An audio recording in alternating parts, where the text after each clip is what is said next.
The quantum generator hummed quietly in the basement of the New Geneva Research Center, its blue glow casting strange shadows on the walls.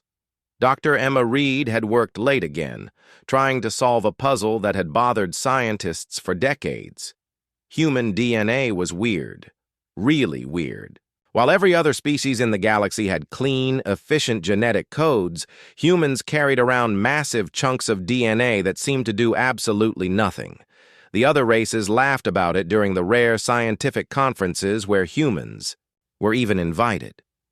The tall blue Altarians with their perfect telepathic minds would joke that humans were genetic hoarders.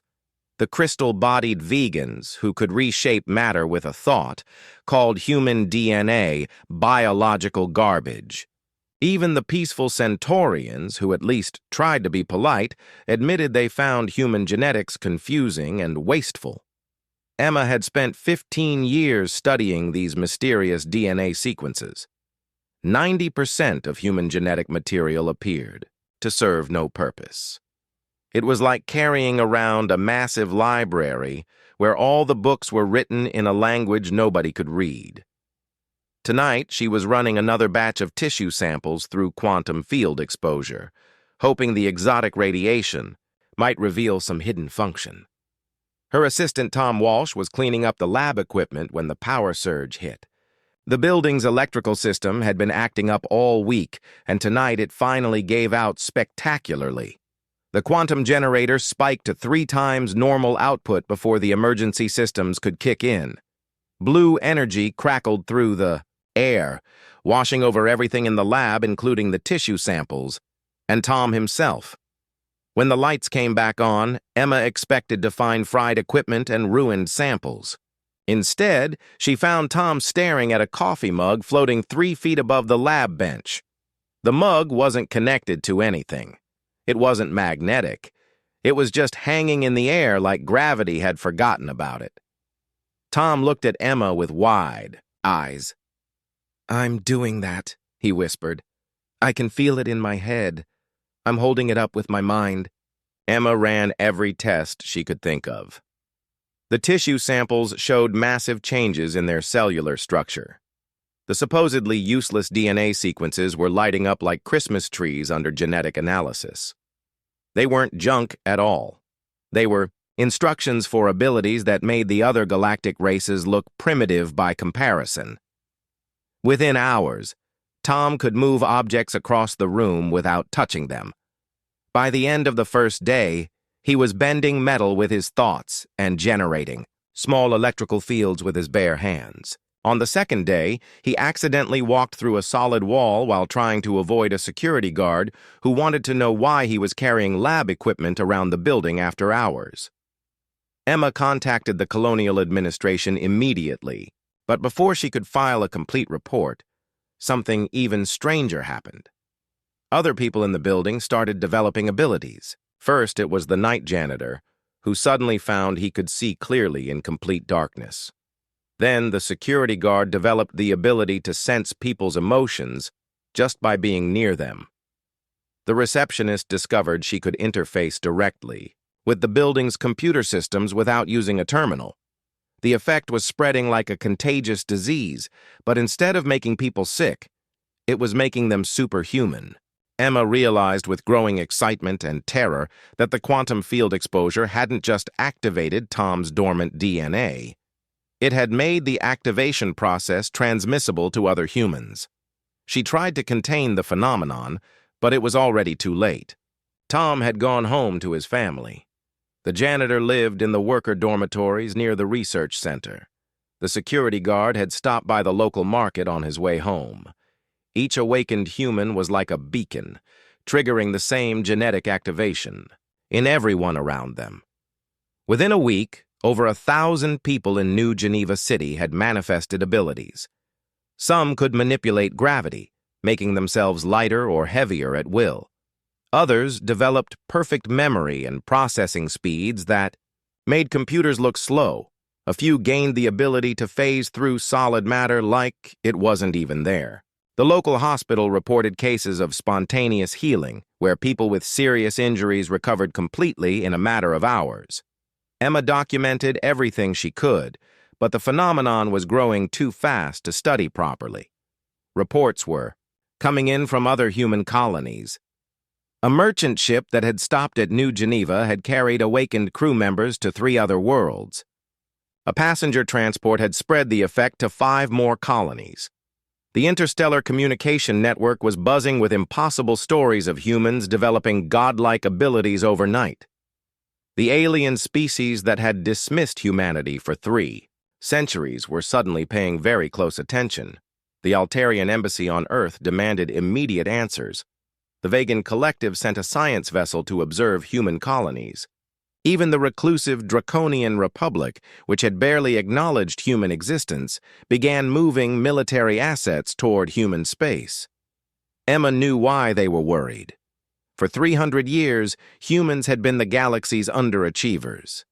They built decent spaceships and grew good food, but they couldn't read minds like the Altarians or reshape reality like the Vegans. They were useful as trading partners and reliable as workers, but they weren't a threat to anyone. That was changing fast. Emma's preliminary analysis suggested that human abilities weren't just matching those of other species. They were exceeding them. Tom could now lift objects heavier than what most Altarian telepaths could manage. The janitor's night vision was better than the enhanced senses of the predator species from the Sirius system.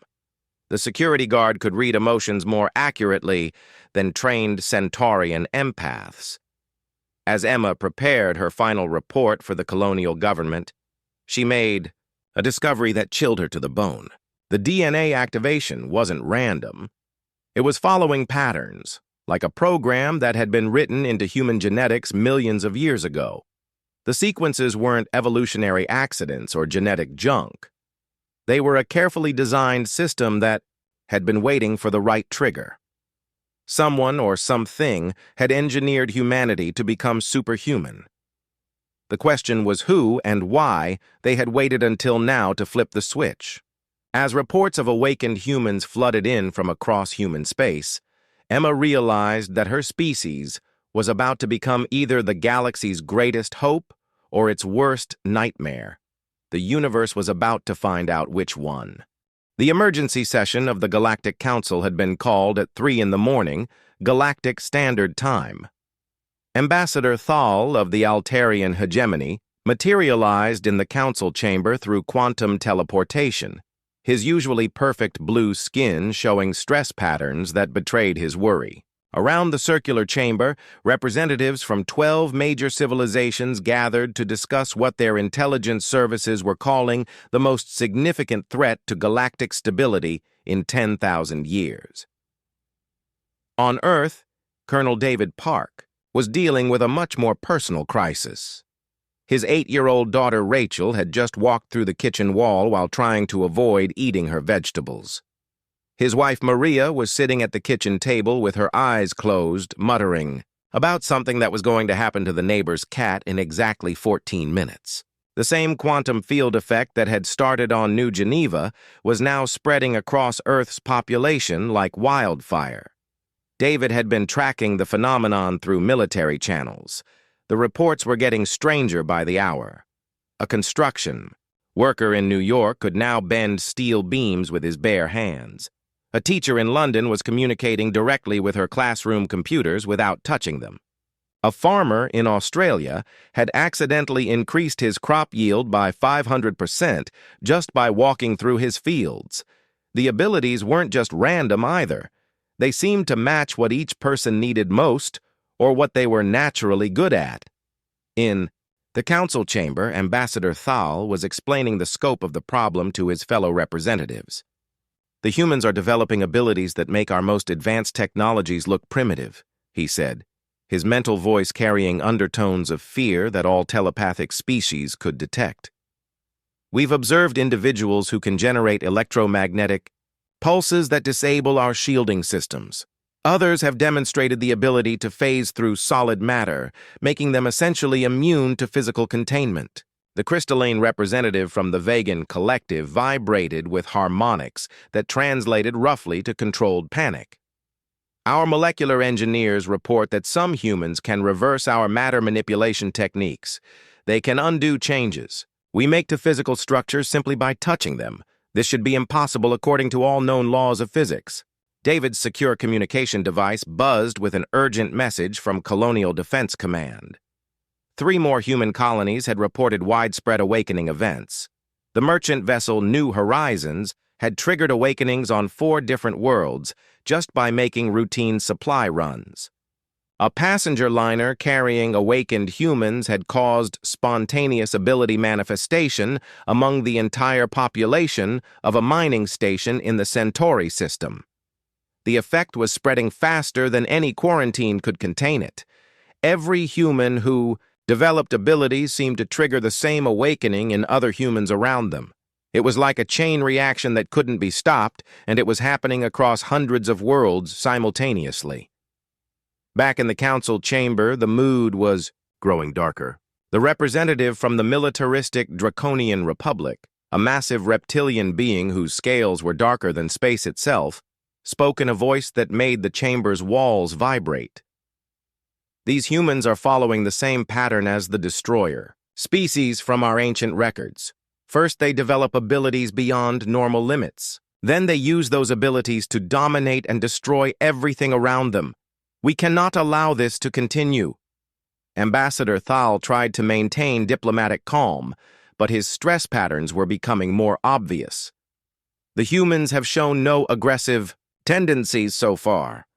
Their abilities seem to manifest in ways that help rather than harm their communities. Perhaps we should attempt communication before assuming hostile intent.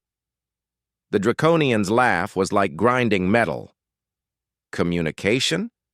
With a species that can read our thoughts, walk through our defenses, and manipulate matter at the molecular level? They will be gods within a year, and we will be their slaves or their corpses. David was having similar conversations with his military colleagues. Admiral Stone of the Colonial Defense Force had called an emergency meeting of all human military leaders. The admiral was a practical man who had spent 40 years dealing with alien politics, and he understood the implications better than most. "Gentlemen, we have a problem," Stone said, looking around the conference room filled with holographic projections of military commanders from across human space. Every alien government in the galaxy is suddenly very interested in our internal affairs. The Altarians have requested immediate diplomatic meetings. The Vegans want to send science vessels to study our colonies. The Draconians are moving battle fleets toward our borders. Colonel Park spoke up from his position at Earth Defense Command. "Sir, with respect, maybe they should be worried. I've seen what our people can do now. My daughter can walk through walls. My wife can predict the future. The reports from other bases suggest we're becoming something that makes their abilities look like party tricks." Admiral Stone nodded grimly. "That's exactly the problem, Colonel. For 3 centuries, we've been the galactic underdogs. Nobody worried about us because we couldn't threaten anyone. Now we're developing abilities that make us potentially more powerful than species that have had millions of years to evolve. From their perspective, we've gone from harmless neighbors to existential threats in a matter of weeks." The intelligence reports were troubling. Several species were secretly developing new weapon systems designed specifically to counter human abilities. The Draconians were working on devices that could disrupt the quantum fields that seemed to power human abilities. The Altarians were researching ways to block human mental defenses. Even traditionally peaceful species were suddenly very interested in military applications of their technologies. David received another update from his wife. The neighbor's cat had indeed gotten stuck in a tree exactly 14 minutes after Maria's prediction. Her precognitive abilities were getting stronger and more accurate every day. Rachel had learned to control her phasing ability and was now helping her mother reach things on high shelves by walking through walls and climbing furniture that couldn't support normal weight. Across human space, similar stories were playing out. Awakened humans were adapting to their new abilities with remarkable speed. They were also discovering that their powers worked better when they were around other awakened humans.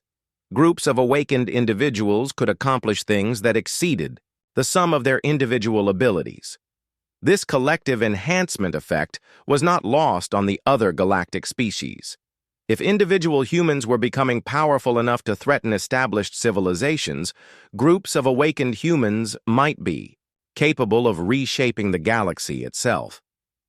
The Galactic Council session ended with no clear resolution, but several ominous decisions. The Draconian Republic announced it would be conducting defensive fleet exercises near human space. The Altarian hegemony established new screening procedures for human visitors to their worlds. The Vegan Collective closed their borders to human ships entirely. As David tucked his daughter into bed that night, she looked up at him with eyes that seemed to hold wisdom far beyond her years. "Daddy, are the other people in space scared of us now?" David considered lying, but his daughter's new abilities probably included some form of truth detection. "Yes, sweetheart, they are," Rachel nodded solemnly. "Maria says that scared people do dangerous things. We need to be ready." David realized his 8-year-old daughter was talking about his wife's precognitive visions and had probably seen something troubling about the near future. As he kissed her goodnight, he wondered if humanity's awakening was about to trigger the first galactic war in 1,000 years. The farming colony of New Ceres had never seen a military fleet before. Its 3 million inhabitants grew food for 12 other human worlds and worried mainly about crop yields and weather patterns.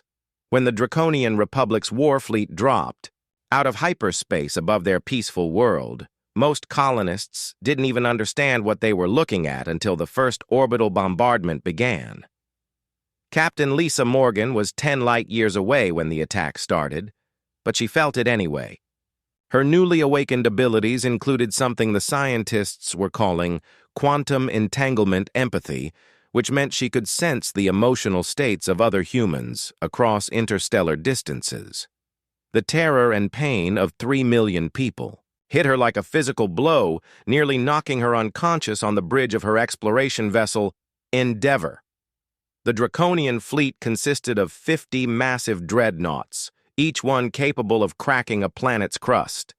They had planned this attack for weeks, studying human defenses and developing strategies to counter awakened human abilities. Their weapon systems had been modified with quantum disruptors designed to interfere with the energy fields that powered human talents.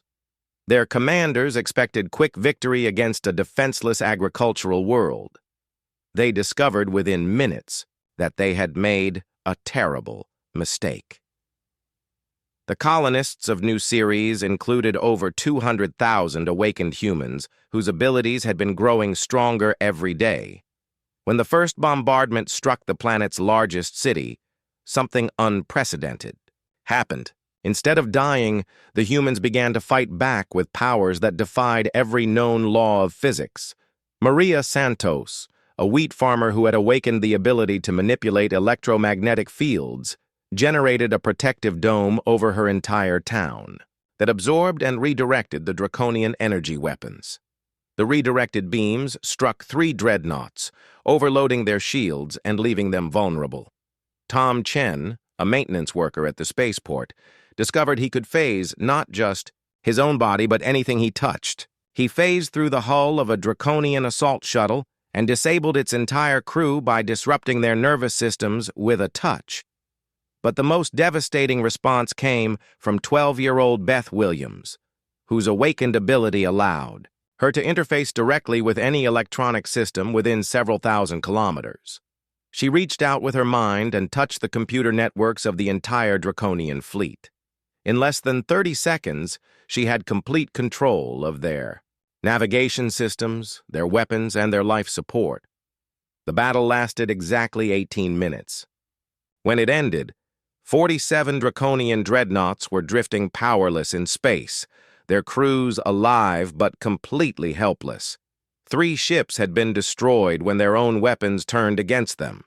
The mighty Draconian Republic, which had conquered dozens of species over the millennia, had been defeated by farmers and shopkeepers who had discovered godlike abilities. Captain Morgan arrived at New Ceres 6 hours after the battle ended. Her ship's sensors showed her the impossible aftermath of the engagement. The Draconian fleet was intact but completely disabled. The human colonists were not only alive, but had suffered fewer than 1,000 casualties despite orbital bombardment from the galaxy's most feared military force. She opened communications with the colonial governor, an elderly man named Robert. Kim, who had been a bureaucrat before his awakening, gave him the ability to coordinate the thoughts and actions of thousands of people simultaneously. "Governor Kim, this is Captain Morgan of the Endeavor. Are you in need of assistance?" Kim's response was calm, despite having just witnessed the most one-sided space battle in galactic history. "Thank you, Captain, but we have the situation under control. We're currently deciding what to do with our prisoners. Most of our people want to help repair their ships and send them home with a message for their government." Morgan was stunned. "Governor, they just tried to destroy your world. They killed innocent civilians." "Yes, they did," Kim replied. "And now they understand that such actions are futile. We could have destroyed their entire fleet, but we chose not to. Perhaps that will teach them something about the kind of species they're dealing with." News of the Battle of New Ceres spread across the galaxy faster than light-speed communications could carry it. The defeat of the Draconian fleet by human. Civilians sent shockwaves through every government and military organization in known space. Species that had dismissed humanity for centuries suddenly realized they were dealing with beings who could casually defeat their most powerful weapons. The Altarian hegemony immediately opened secret diplomatic channels with the human colonial government. Ambassador Thal personally contacted Admiral Stone to request emergency negotiations. The message was simple. The Altarians wanted to avoid becoming enemies of humanity at all costs. The Vegan Collective, whose crystalline representatives had been among the most dismissive of human potential, sent a formal apology for their previous attitudes and requested permission to study human genetic enhancement techniques. They offered their most advanced technologies in exchange for peaceful relations. Even species that had no previous contact with humanity began sending diplomatic missions. The Galactic Council, which had never allowed humans full membership, suddenly invited them to assume a permanent seat with full voting rights. The change in attitude was so dramatic it was almost comical, except for the underlying fear that motivated it. Captain Morgan found herself at the center of this diplomatic revolution. Her ship, crewed entirely by awakened humans, had become a mobile demonstration of humanity's new capabilities. When she visited the ancient crystalline archives on Vega Prime, her navigator demonstrated an ability to perceive hyperspace directly, allowing navigation through regions that had been considered impossible to traverse. When she stopped at the Altarian diplomatic station near Arcturus, her communications officer established mental contact with their telepathic representatives while maintaining perfect mental shields that blocked all attempts at psychic influence. But not all reactions were peaceful. The Draconian Republic, humiliated by their defeat at New Ceres, began forming alliances with other militant species. They claimed that humanity represented an existential threat to galactic civilization and that immediate action was necessary to prevent human domination of the galaxy. Dr. Emma Reed, now serving as chief scientific advisor to the human colonial government, was analyzing the broader implications of humanity's awakening. Her research had revealed something troubling. The genetic activation patterns were accelerating. Not only were more humans awakening every day, but their abilities were growing stronger at an exponential rate. "Admiral Stone," she reported during a classified briefing, "we need to understand that we're not just dealing with individual humans gaining abilities. The awakening appears to be a collective phenomenon. Awakened humans in close proximity to each other show enhanced capabilities. Large groups can accomplish things that seem to violate fundamental physical laws." Stone studied the data Reed had provided. Groups of awakened humans had demonstrated the ability to manipulate space-time on a local scale, create matter from pure energy, and even affect the quantum probability fields that governed reality itself. If these trends continued, humanity might soon possess abilities that made them effectively omnipotent within their sphere of influence. Doctor, are you telling me that we're becoming gods? Reed's expression was troubled. I'm telling you that from the perspective of other galactic species, we already are. And throughout history, mortals have rarely responded well to the emergence of gods among them. As reports continued to arrive from across human space, detailing new awakenings and increasingly powerful abilities, it became clear that the galaxy was approaching a tipping point. Humanity's transformation was accelerating beyond all projections, and the other species were running out of time to decide whether they would adapt to the new reality or try to destroy it before it could fully emerge. The next few months would determine whether humanity's awakening would lead to a golden age of galactic cooperation or the most devastating war in cosmic history. The dead world of Proxima 7 had been lifeless for so long that most galactic maps didn't even bother to name it. Its surface was covered with ruins so ancient that even the oldest species in the galaxy had no records of who built them.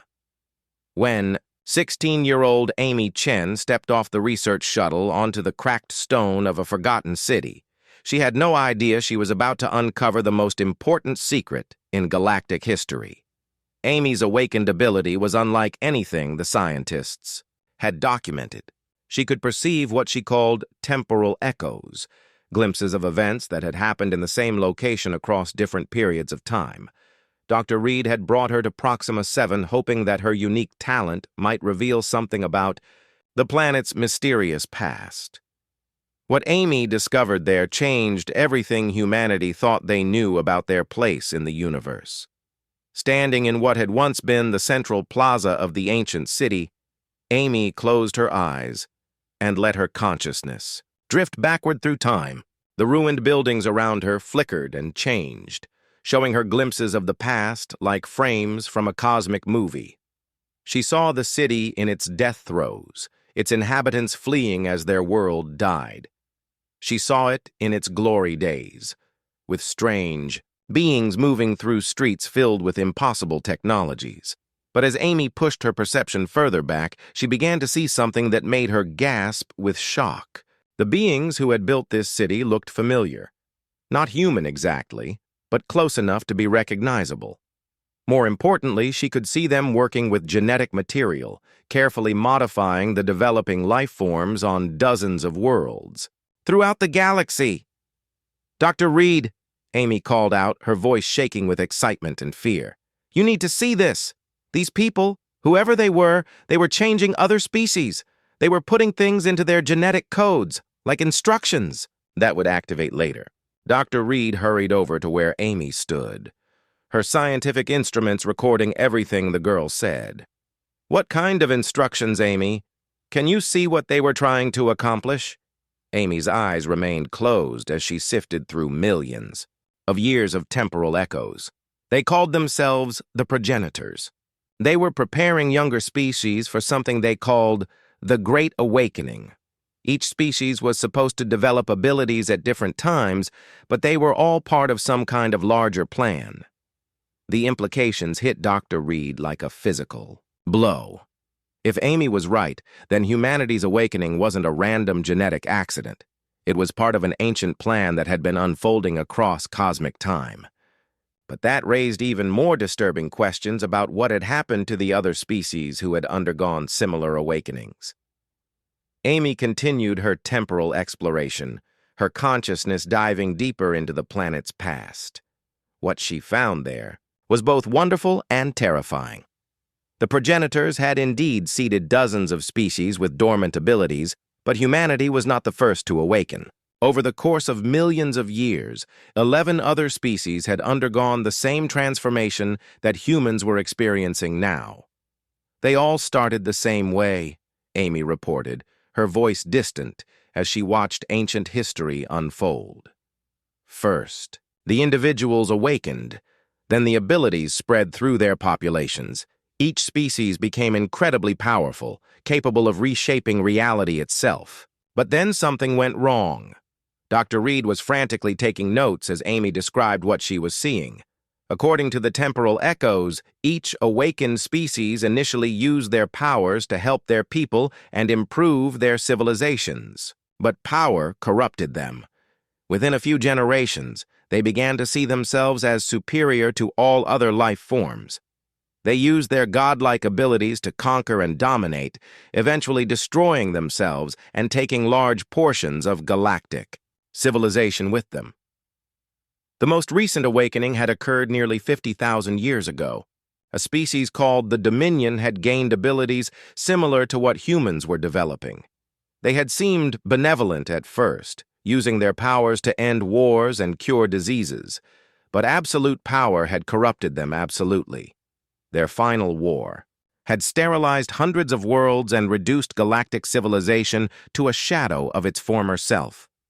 Commander Alex Rivera was leading a joint expedition to explore more progenitor ruins when Amy's discovery reached him through encrypted communications. His team included scientists from several species who had been working to understand the sudden emergence of human abilities. The news that humanity was following an ancient pattern that had repeatedly led to galactic destruction sent panic through the alien members of his expedition. "Commander," said Dr. Kess, a Centaurian xenobiologist whose people had survived the last awakening war, "if the humans are truly following this pattern, then we are all in terrible danger. The historical records from the Dominion period describe beings who could manipulate matter and energy on a planetary scale. They could destroy stars, create life, and alter the fundamental forces of physics itself." Rivera studied the data Amy had transmitted from Proxima 7. The parallels were undeniable. Human abilities were developing along the same trajectory as those ancient species. But there was one crucial difference that the alien scientists seemed to be missing. "Dr. Kess, look at the behavior patterns," Rivera said, pointing to Amy's detailed reports. "Every previous awakened species became aggressive and dominance-focused within a few years of their transformation. Humans have had these abilities for months now, and we're still trying to avoid conflict. We defeated the Draconian fleet at New Ceres, but we didn't destroy them. We could have conquered their worlds, but instead we sent them home with their tails between their legs." Dr. Kess's tentacles writhed with anxiety. "The Dominion also showed restraint initially. They claimed to be guardians and protectors. But power inevitably corrupts, Commander. No species can resist the temptation of godhood indefinitely." Rivera was about to respond when Amy's voice crackled through the communication system with new information. "Commander, I found something else. The progenitors didn't disappear after the last awakening failure. They've been watching, waiting, and planning. They've been modifying each successive species, trying to solve the corruption problem." Amy's latest discoveries revealed that the progenitors had built safeguards into the human awakening that hadn't existed in previous attempts. Human genetics included not just the dormant abilities, but also psychological modifications designed to enhance empathy, cooperation, and protective instincts. Where previous awakened species had been driven toward dominance, humans were genetically predisposed toward guardianship. "The progenitors learned from their mistakes," Amy continued. "They designed us to be different. We're supposed to be the guardians who protect the galaxy instead of conquering it. But there's something else. The other species don't know this, and some of them are planning to destroy us before we can complete our awakening." Dr. Reed was analyzing Amy's genetic data when she made a connection that chilled her to the bone. The human awakening wasn't complete. According to the progenitor records Amy had accessed, humanity was still in the early stages of their transformation. Their abilities would continue to grow for several more years before reaching full potential. If the other species tried to stop the process now, it could trigger the same aggressive responses that had corrupted previous awakened species. "We're in a race against time," Reed reported to Admiral Stone during an emergency briefing. "If we can complete our awakening peacefully, we'll become the galactic guardians the progenitors intended. But if we're forced to defend ourselves before the process is complete, we could end up following the same path as the Dominion and the others."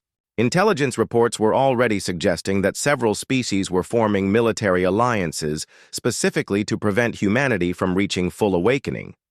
The Draconian Republic was actively recruiting other militant species for what they called a preemptive strike for galactic survival. Even some previously neutral species were considering joining the alliance out of fear. Amy's final message from Proxima 7th contained both hope and warning. The progenitors are still out there, but they've transcended physical existence. They can't help us directly, but they've given us everything we need to succeed where others failed. We just have to choose to be guardians instead of conquerors. But Commander, if the other species try to destroy us, the genetic safeguards might not be enough to prevent us from becoming exactly what they fear most.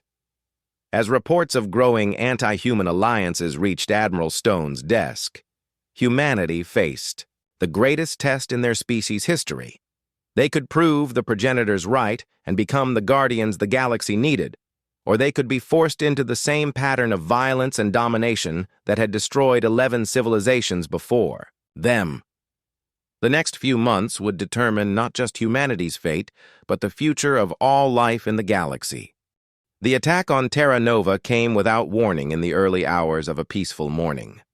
The coalition of concerned species, led by the desperate Draconian Republic, had spent months developing weapons specifically designed to counter human abilities. Their quantum disruption bombs fell from the sky like metal rain, each one designed to create fields that would neutralize the awakened humans' powers and leave them defenseless. For the first time since the awakening began, the weapons worked, exactly as intended. Sarah Kim was teaching her morning class when the first bomb detonated outside the school. She had been using her abilities to help her students learn faster by creating small holographic displays directly in their minds.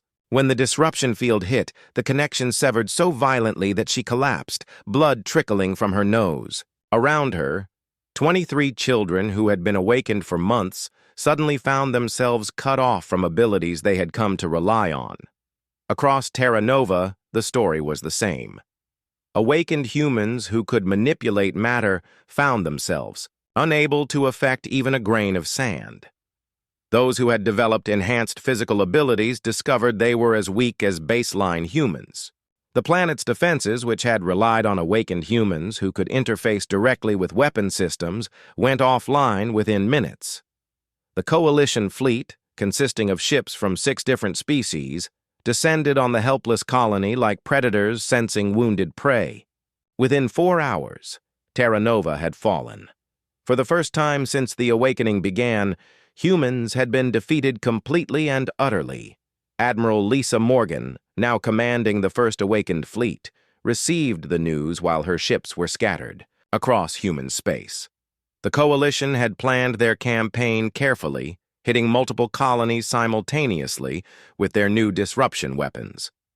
New Stockholm fell within hours, its orbital defenses useless against attackers who had nullified their defenders' abilities. The mining colony on Kepler 442c lasted slightly longer, but without their awakened humans' enhanced coordination and reality-shaping abilities, they couldn't hold out against conventional military assault.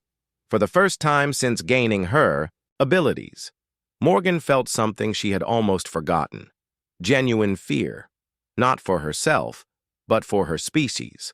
The Coalition had found a way to turn awakened humans back into ordinary people, and they were using that advantage to systematically destroy human civilization. But the Coalition had made a critical miscalculation. They assumed that all human abilities worked the same way and could be disrupted by the same quantum fields. They didn't understand that the awakening was still evolving and that humans were adapting to challenges faster than any species in galactic history. Dr. Emma Reed was working frantically in her lab aboard the research vessel Darwin when she made the breakthrough that would change everything. The Coalition's disruption weapons created specific quantum interference patterns designed to block the energy fields that powered most human abilities. But Reed discovered that the human brain was already adapting to work around the interference. "Admiral Morgan," she reported through encrypted communications, The disruption fields aren't permanent barriers. They're more like obstacles that our minds can learn to navigate around. I'm seeing evidence that humans exposed to the fields are developing new neural pathways that bypass the interference entirely. The proof came from an unexpected source. Tom Walsh, the maintenance worker who had been among the first to awaken on New Geneva, had been captured during the fall of Terra Nova. The Coalition scientists were studying him in a research facility, trying to understand how human abilities worked so they could develop better countermeasures. What they discovered terrified them.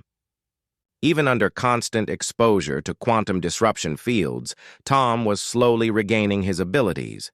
Not the same ones he had before, but new ones that functioned on completely different principles. Instead of manipulating electromagnetic fields, he learned to affect gravitational forces directly. Instead of moving objects with his mind, he began altering the quantum probability fields that determined whether objects would move at all.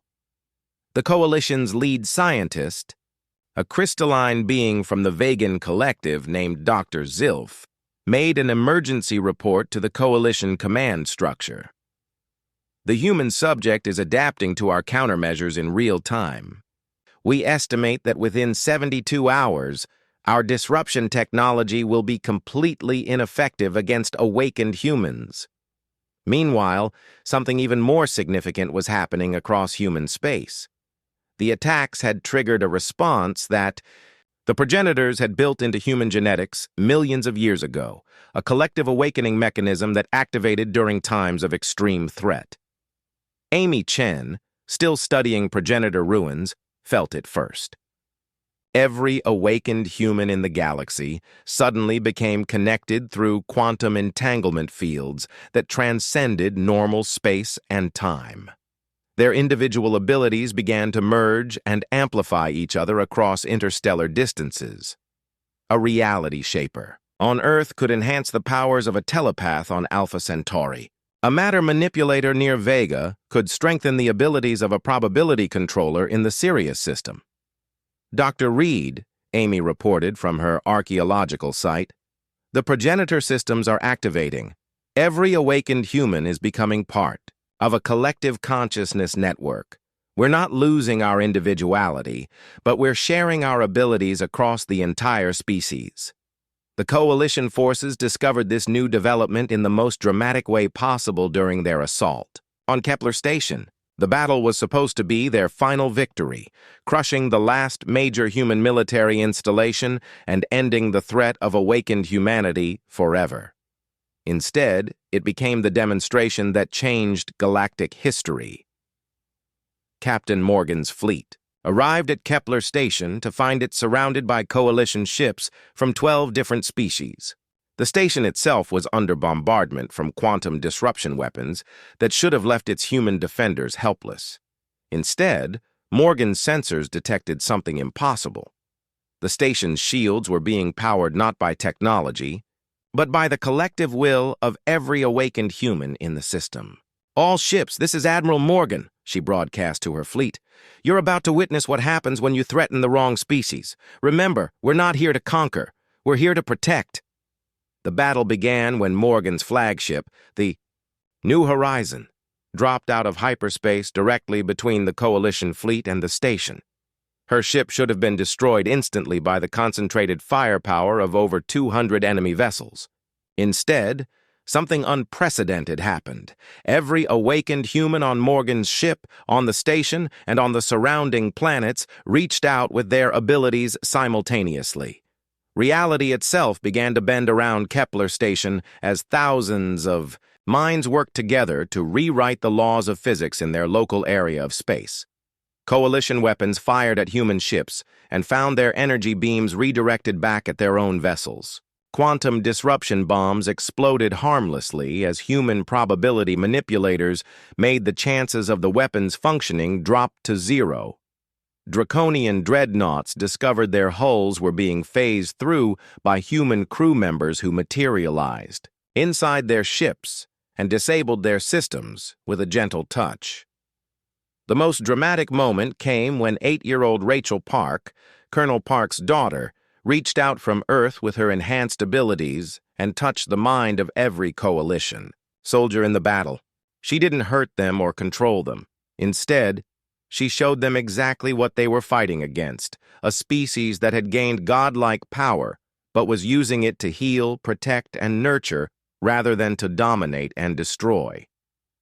The coalition fleet surrendered 18 minutes after the battle began, not because they were defeated, but because they finally understood what humanity had become. Dr. Reed's research station received the final piece of the puzzle during the aftermath of the battle. Amy Chen had discovered the last progenitor message, hidden in quantum structures that could only be accessed by a fully awakened species working in perfect cooperation. "The test is complete," Amy read from the ancient data crystals. "Humanity has proven itself worthy of the responsibility we could not bear. Where we failed and became destroyers, you have succeeded and become guardians. The galaxy is yours to protect now." The revelation spread through human space and then to the wider galaxy. The progenitors hadn't disappeared or died. They had transcended physical existence after realizing that their own awakening had made them too powerful to remain in the material universe safely. They had spent millions of years preparing other species to take their place, learning from each failure until they finally created a species that could handle ultimate power without being corrupted by it. Humanity's awakening was complete, but instead of using their abilities to rule the galaxy, they made a choice that surprised everyone, including themselves. They established the Galactic Protection Council with representatives from every species, including those that had attacked them. Humans took on the role of guardians and peacekeepers, using their reality-shaping abilities to prevent conflicts, heal damaged worlds, and protect developing civilizations. The Draconian Republic, whose military had been completely humbled, found themselves under human protection when a cosmic disaster threatened their homeworld. Human reality shapers worked for months to stabilize their planet's core, asking nothing in return except a promise to resolve future disputes peacefully. The Altarian hegemony, which had ruled through telepathic manipulation for millennia, discovered that humans could not only block their mental influence, but could help other species develop similar defenses. Instead of conquering the Altarians, humans offered to teach them how to use their abilities for healing and communication rather than control. Even the mysterious vegan collective, whose crystalline forms had made them seem aloof and superior, found themselves working alongside human engineers to develop technologies that could benefit all galactic civilizations. 10 years after the awakening began, the galaxy was more peaceful and prosperous than it had been in 50,000 years. Wars between species had become virtually impossible when human guardians could simply appear and neutralize any aggression before it could escalate. Diseases that had plagued civilizations for millennia were being cured by human healers who could manipulate matter at the cellular level. Even natural disasters like supernovas and planetary collisions were being prevented or mitigated by humans who could alter the fundamental forces of physics. Dr. Reed, now the head of the Galactic Science Council, submitted her final report on humanity's transformation. "We have become what the progenitors intended. A species powerful enough to reshape reality itself, but wise enough to use that power only to protect and nurture. The age of conquest and domination is over. The age of guardianship has begun." Amy Chen, now a young woman whose temporal perception abilities had made her the galaxy's foremost historian, added her own observation. "The other species don't fear us anymore. They trust us. And that trust is the most powerful force in the universe." As humanity settled into their role as galactic guardians, children across the galaxy grew up in a universe where war was obsolete, where diseases were curable, and where every species could develop to its full potential under the protection of beings who had transcended the need to conquer and had chosen instead to serve. The progenitors' greatest experiment had finally succeeded. The galaxy had its guardians, and they were exactly what the universe needed them to be.